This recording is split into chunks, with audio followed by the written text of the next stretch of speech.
Daddy Chocolate here at DQ with the smoking hot wife, ready to clock in for a shift on the toured attendees. Lori rate chicken tenders, no sauce, no bias.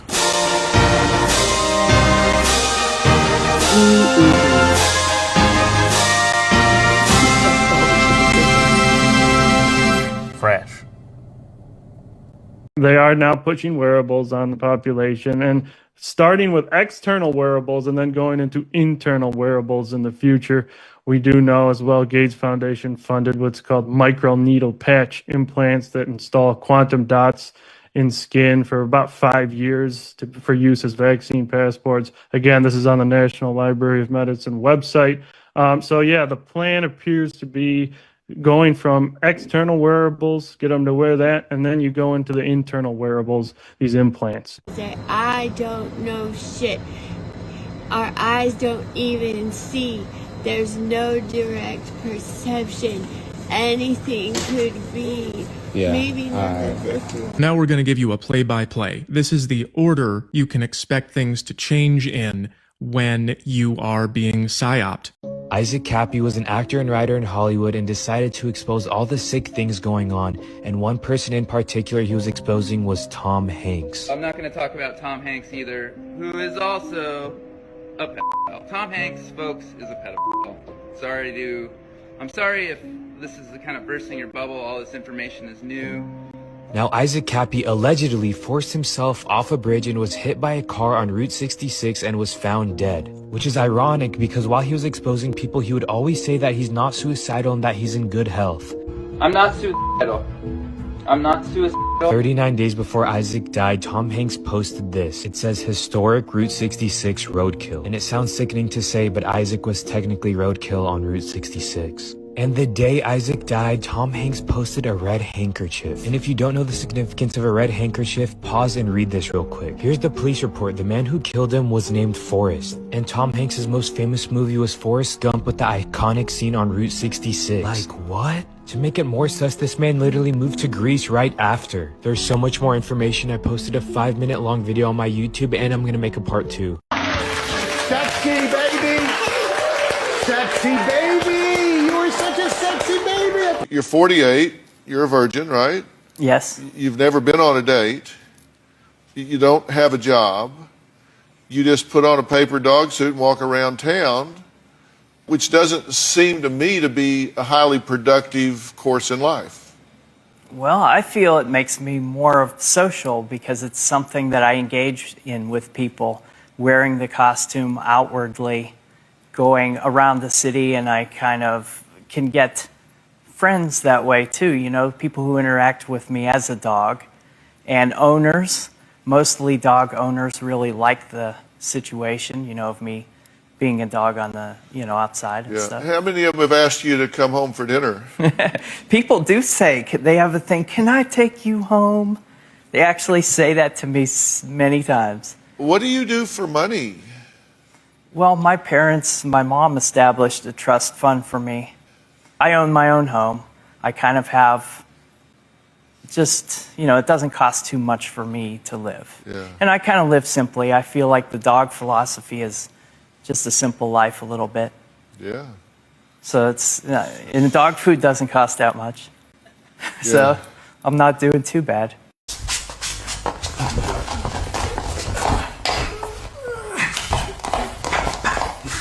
Stop. Heavy time.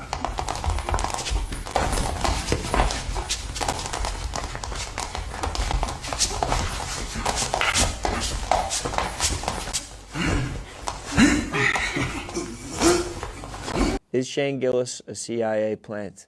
He has all the info. See, like, it's not a plant, it's an asset. Asset. Okay, I'm sorry. Just because there's so many connections to him. Take it from the top and spell it all out for me. Okay, Shane, for some reason, loves Notre Dame. Been going there since he was a little kid. His dad and the Notre Dame, they recruit from Notre Dame. His dad used to bring him to Notre Dame. His dad's friends with a guy that ended up running the CIA. Dude, back in the day, they used to go to Notre Dame to fucking recruit people, and there was a protest of it called the Notre Dame 10 or something like that. They protested against the recruitment? Yeah, they didn't want to get recruited by the CIA. This is back in Vietnam days. Well, what's Shane's favorite football team? I forgot. It's Notre Dame. Yeah. Can we talk about Jill Biden for a minute, though? Yeah, of course. Dr. Jill. Yeah, let's talk about the doc. Joe Biden's wife got hit by a fucking truck. Yeah. In the middle of nowhere. I know. Who owned the truck? It's like related to Shane or something. I was walking my dog, right? And he's like, dude, it's crazy. I just got SNL. This was before the bad part of that happened. And he's like, I didn't even have to do the regular fucking thing. I just went up and did stand-up. I mean, guys, what are we watching here? If you add that up for a regular dude that wasn't famous, you'd be like, that's fucking weird. They held his hand as he walked across the line. I don't know why, but Escaped all Diddy parties, though.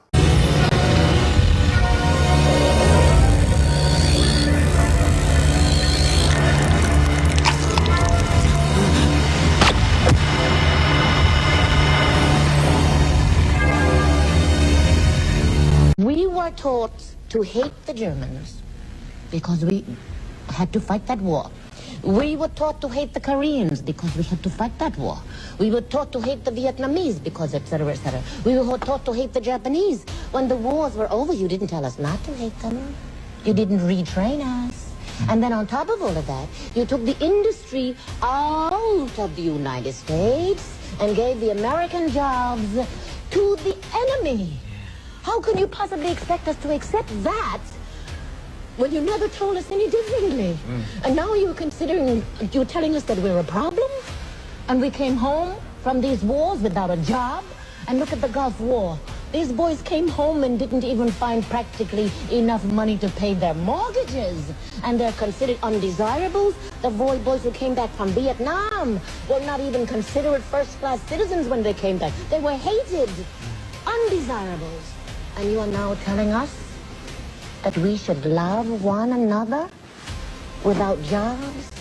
You tell us that we should be good without jobs? That you gave to what you told us was the enemy? What are we supposed to do now? Go inside, I politely say, hey, can I have a McRib meal? Large size with the Dr. Pepper. And the lady said, well, okay, that'd be $6.58. I said, ain't you forgetting something, ma'am? And she said, well, what? I said, you're supposed to offer me the extra McRib for $1 when you buy the McRib meal.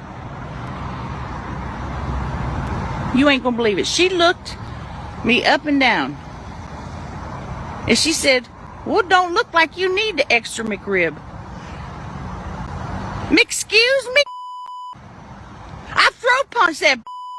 I knocked her down. He said, yes, sir, but if I ask you for a pound of something, you're going to say a pound of what? And if I ask you for a gallon of something, you're going to say a gallon of what? And if I ask you for a foot or a yard of something, you're going to say a foot or a yard of what? Now you're coming to me and telling me dollars, and I'm asking you dollars of what? Because dollar is a unit of measurement. He said, you can make it anything you want. Tell you what, make it coffee beans. Now at that instant, the Montgomery Ward's attorney came to a half rise and he went, Your Honor, there was 40 of us plus in the court, and we sat there and all we could do was go, because we realized instantly what this judge had just did. He had made a determination of the substance of the money of account of the United States government pursuant to coffee beans. New this morning, Oklahoma Governor Kevin Stitt is asking multiple McCurtain County officials to step down from their jobs immediately. And he's sending in state investigators to see if anything illegal has happened.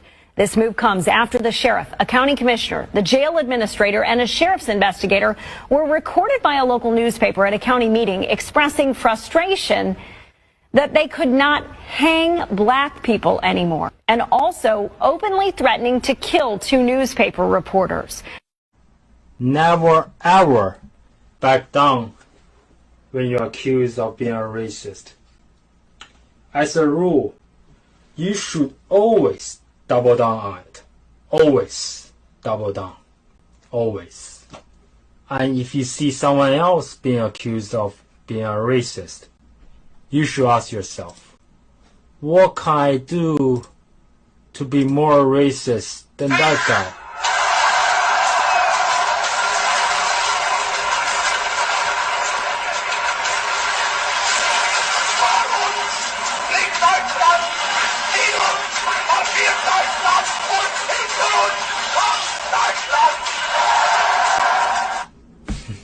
All right, Peter, you've been doing great so far. Just some layup questions ahead, and let's bring this home. I think you would prefer the human race to endure, right? No way. You're hesitating. Yeah, well, yes. I don't know. I would. Yeah. Yes. The answer is yes. This is a long hesitation. This is a long hesitation. There's so many questions implicit Should in this. the human race survive? Yes. The only answer is yes. Yes. Great. But fuck. I also would like us to radically solve these problems. Right. And so What is he talking about? Yeah, transhumanism. Human natural body gets transformed into an immortal body. And there's a critique of, let's say, the trans people in a sexual context, or a transvestite is someone who changes their clothes and cross dresses. We want more than cross dressing or changing your sex organs. We want you to be able to change your heart and change your mind, your whole body. And then Orthodox Christianity. This is a picture in Johannesburg, South Africa. This is how they want it. And in that picture, I see everything that is happening today when people are trying to lobby for the system that is taking everything. They've taken your music. 20 years later, they told you, oh, we're canceling your award show. They're in a position where if you retaliate, they'll use the fact that they don't have to respect your privacy as a way to promote you as a villain. So just think about it. Do you see that lady? Who looks defeated? Who's on their knees? Who's dressed as if they're here to serve? And who looks like they're chilling out, reaping the benefits from everything that was taken? Stop falling for it, dog. You're at war for a lot more than what you think. Don't get comfortable in this world. One of the brothers said it in the 80s. Don't be a slave to no computer, because the children of man inherit the land and the future of the world is in your hands. So just hold your hands in the air. Back when rap music was about something. Not, I get over the house and I forgot to write it, I eat this bed and I tell her kids I got the fuck out of radical. Shut the fuck up. They told you that's the only thing you could do. In the 80s, they had rap that was revolutionary and it would have grown, but they cut it out because they want things like this. This is your future if everything is in their hands. Remember that. Somebody said they blinded us with the bag. So that's not America in '89. So America was better? I don't know what they meant by that. The sisters used to line up on the street and be looked at like cattle, hoping they could clean somebody's house. Do you remember the sisters who had the courage to say hell no? That's what they showed on The Color Purple, the original one. They asked Oprah, she said, oh, you want to clean my house? A prideful woman would say, hell no. But they train you not to say hell no. They train you to laugh it off and be the cake mix motherfucker that you are. And everybody who speak up, you are ousted from what's good in society. When did white men become victims? White men actually think they losing the country. To who? It ain't us. When's the last time you got on a black cruise ship? Or flew on a black airline? Get the fuck out of here. We don't got no money. We got some vodkas and a couple of record companies. White men actually think they losing the country. Did you see the Capitol riots? White men trying to overthrow the government that they run. Is that about right? That's exactly right.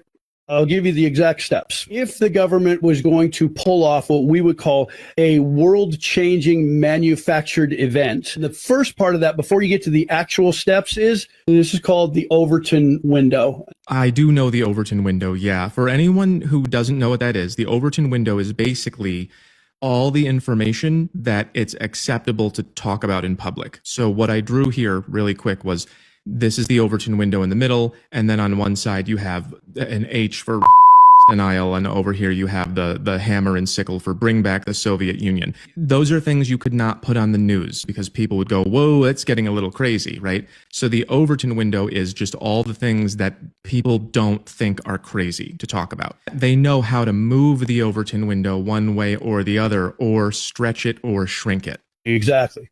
The first part of the process is the Overton window has to be moved to where what's about to happen becomes acceptable to talk about. You have what's called a normalization phase. During the normalization phase, news organizations talk about the subject. Let's pretend for a minute. Let's go back to the drones. Let's say that the drones turned into something that was even bigger than it was.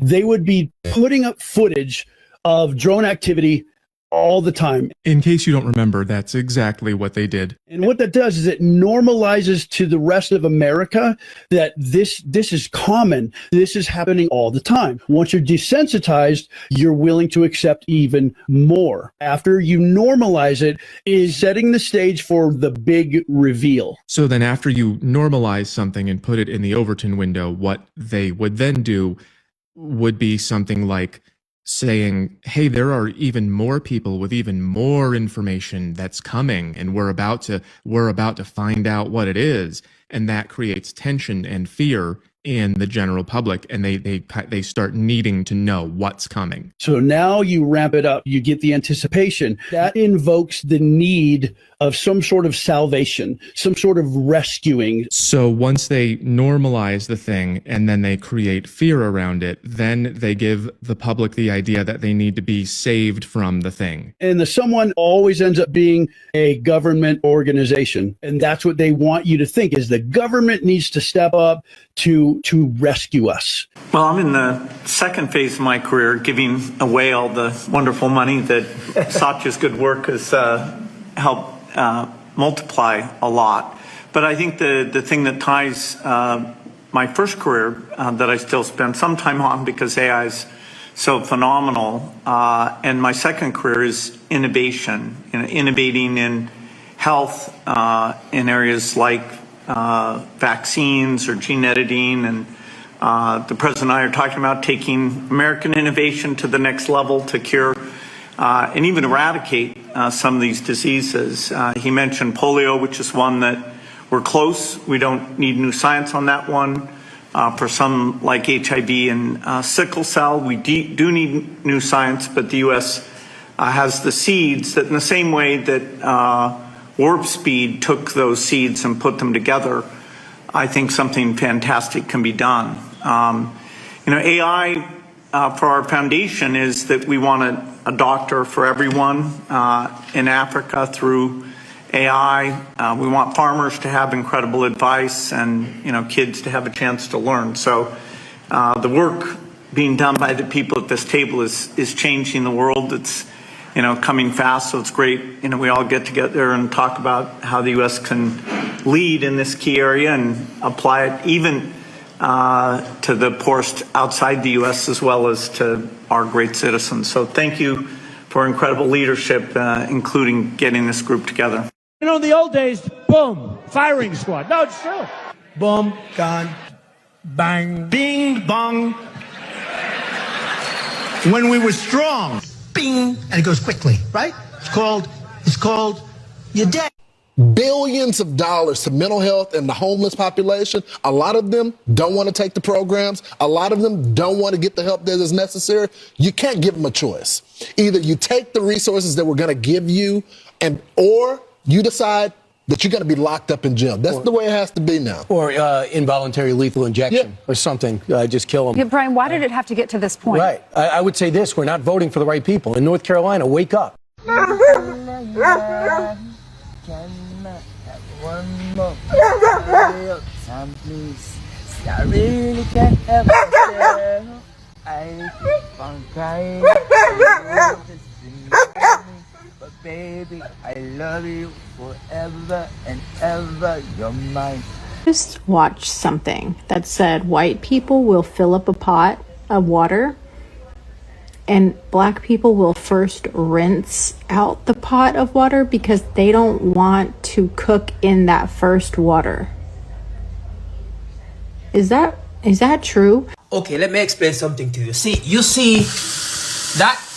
Okay, that first set is dirty. Under no circumstances we're using that first set. Something is coming from here, that dirty, that first set that we cannot use. Now the pot, if we put the pot in, yes, this first set have to wash the pot because we don't necessarily know what is in the pot. But yes, this first set right here, that's dirty. That's dirty. I don't know what happened. It's coming from the water manufacturer. Wherever the water is coming from, that first at least 5 seconds is dirty.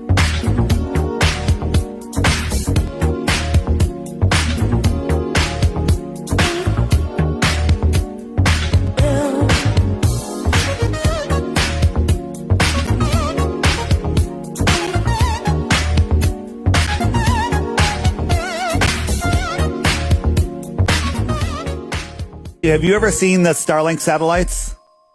Have you ever looked up and see the line of satellites? You can't see satellites with the naked eye, so no. Oh, people say you can. I saw them. Starlink, you can. Take a medium-sized car and I'm with you. And drive it 500 miles away and tell me if you can see it.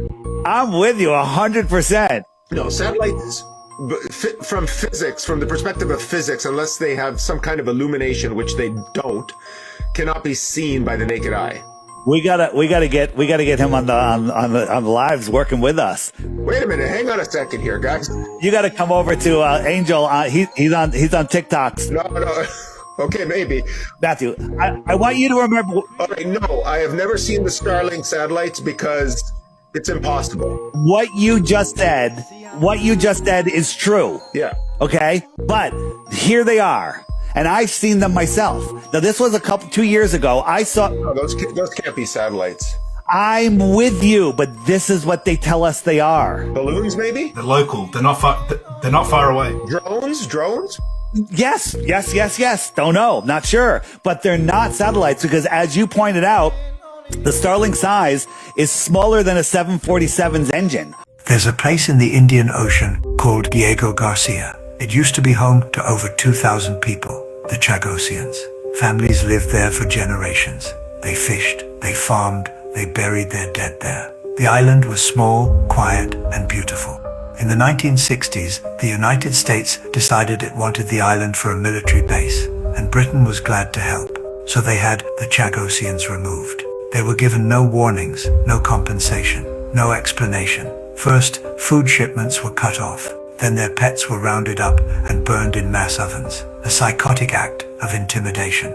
Then they were herded onto cargo ships and dropped off in the slums of Mauritius and the Seychelles. They were left there without housing, money, jobs, or citizenship status. On paper, Britain said the island had no permanent residents. The people were labeled as temporary workers to avoid any international legal trouble. The lie worked. Diego Garcia was cleared. The US built one of the most secretive military installations in the world. From there, bombers launched strikes across the Middle East. Surveillance operations ran quietly through satellite systems, and people detained in the war on terror were flown in and out of the base, held in total isolation outside the reach of any court. For decades, the people who were taken from the island pleaded to go home. They marched, they testified, they waited. Yet today, the Chagosians still live in exile, aging silently, dying slowly. The island is still closed, and the base is still active. Diego Garcia is not a metaphor. It's a real place, a paradise taken, emptied, and weaponized. An entire people deleted for military ambition, exiled so bombs could have a home, stripped from their land to build a fortress. And most people have never heard the name. 6, 7, 8, pivot, throw it down. Triple, right left. 1, 2, hold, 2, hold, 2, hold, 2, hold. That's it.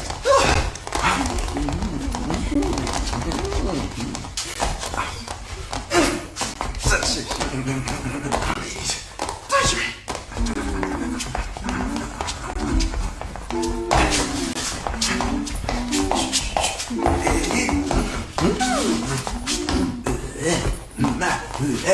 Yo, I want it, fucking won't. Seen any other vaccine that was put out for the public that skipped the animal test? Never before, especially for children. And as what I've read, they actually started the animal test, and because the animals were dying, they stopped the test. Right. Folks, I think that's important to understand there, that what we're talking about is the American people are now the guinea pigs. This is the test program that's going on. They didn't do the human testing, and they stopped the animal test because the animals were dying. And then they turned it out for the public.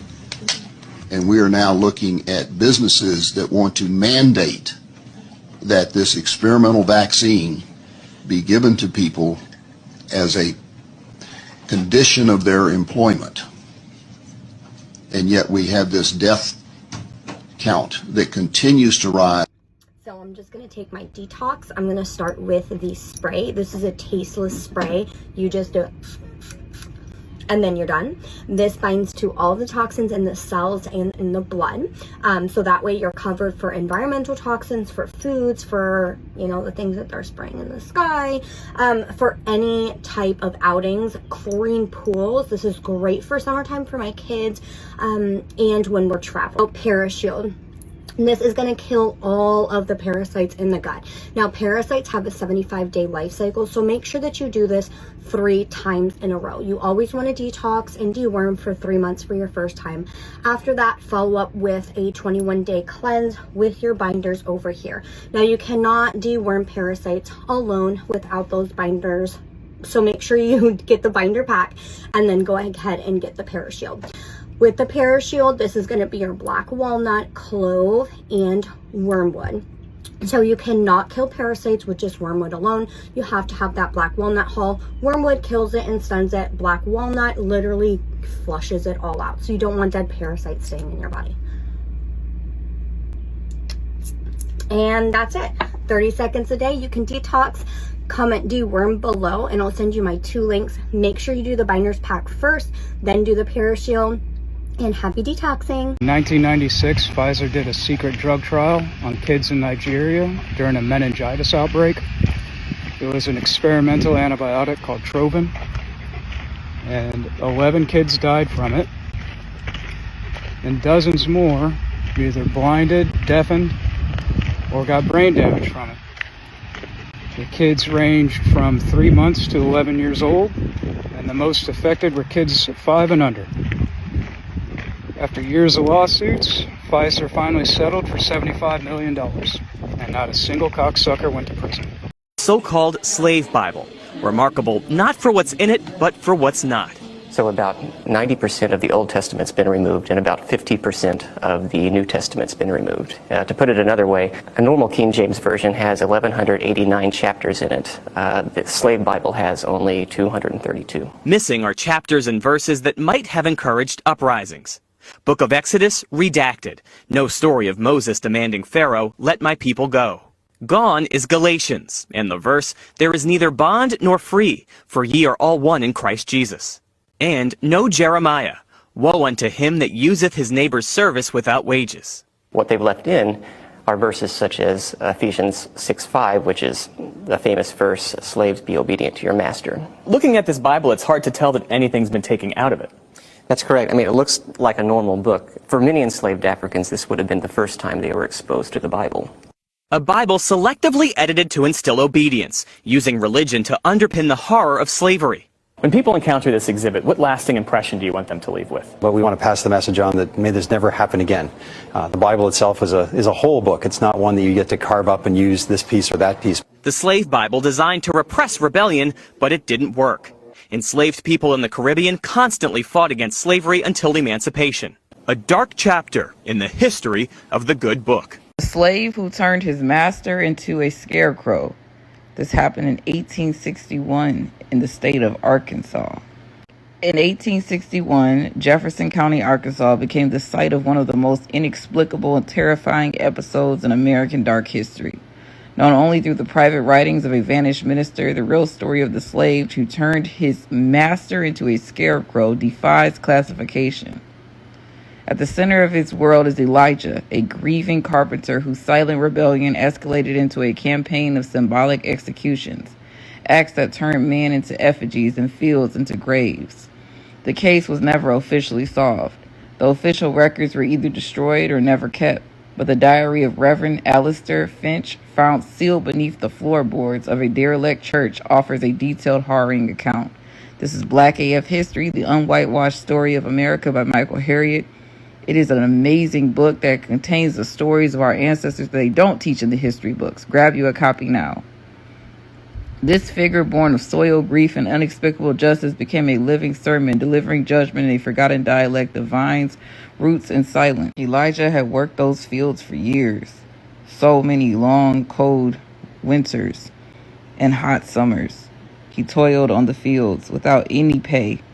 The overseer constantly snickering at him, abusing him, beating him, doing whatever he could to humiliate him and degrade him. This was Elijah's turn to get the revenge he deserved. Only the black-skinned people here, those who are ancestral here, that were thousands of years have been here, or young people, or women who don't want to see their children die of any color of their skin. The people are still hooked on fentanyl or hooked on television. Only they can stop this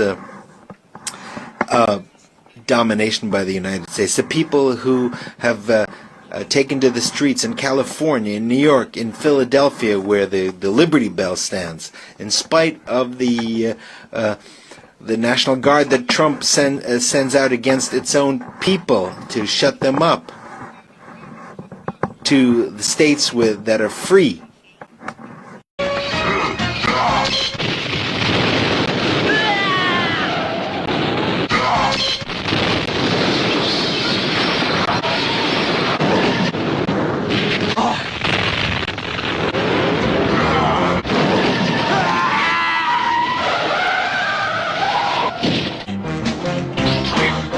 These are scaly-footed gastropods, and apparently they were discovered inside a volcano.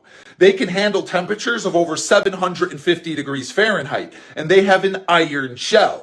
But that's not even the craziest part. These snails do not consume anything. Instead, they absorb iron particles from the volcanic vents underwater, and then they take those iron particles and convert them into nutrients and energy.